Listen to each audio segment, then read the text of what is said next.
गोदावरीची पूर परिस्थिती सलग तिसऱ्या दिवशी कायम आहे। मी आता गोदा घाटाच्या परिसरामध्ये आहे। आत्ताची देखील आपण जर दृश्य पाहिली तर संपूर्ण रामकुंड आणि गोदा घाटाचा परिसर पूर्णपणे गोदावरीच्या पाण्याखाली गेलेला आपल्याला पाहायला मिळेल।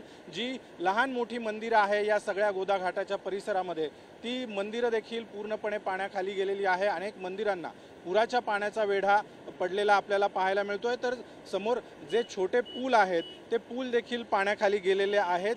गेल्या 3 दिवसापासून नाशिकमध्ये गोदावरीला पूर परिस्थिती कायम आहे। गंगापूर धरणातून आत्ता देखील 8424 क्युसेक वेगानं गोदावरी नदीपात्रात पाण्याचा विसर्ग केला जातोय। तर होळकर पुलाखालून देखील जवळपास 12000 क्युसेक वेगानं गोदावरी नदीपात्रामध्ये पाणी सोडलं जातं आणि परिणामी संपूर्ण रामकुंड आणि गोदा घाटाच्या परिसरामध्ये आपल्याला ही पूर परिस्थिती निर्माण झालेली पाहायला मिळेल। अगदी रामकुंडावर येणारा जो रस्ता आहे त्या रस्त्यावर पर्यंत देखील काही प्रमाणात गोदावरीच्या पुराचं पाणी पोहोचलेलं आहे।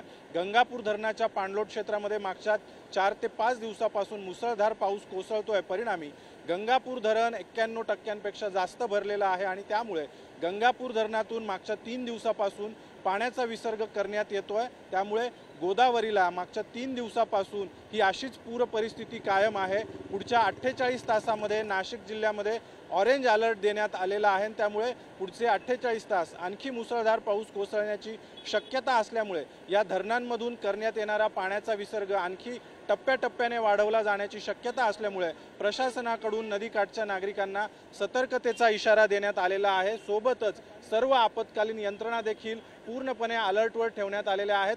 नागरिकांनी पूर परिस्थिती पाहण्यासाठी गर्दी करू नये किंवा सेल्फी काढण्यासाठी पाण्याच्या अगदी जवळ जाऊ नये अशा पद्धतीचं आवाहन प्रशासनाकडून करण्यात आलं आहे। कॅमेरामन प्रवीण काळबांडेसह अभिजित सोनवणे, साम टीव्ही, नाशिक।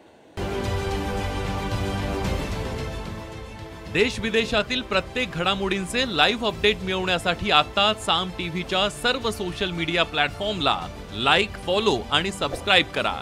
तसंच सर्व नोटिफिकेशनसाठी बेल आयकॉन प्रेस करायला विसरू नका।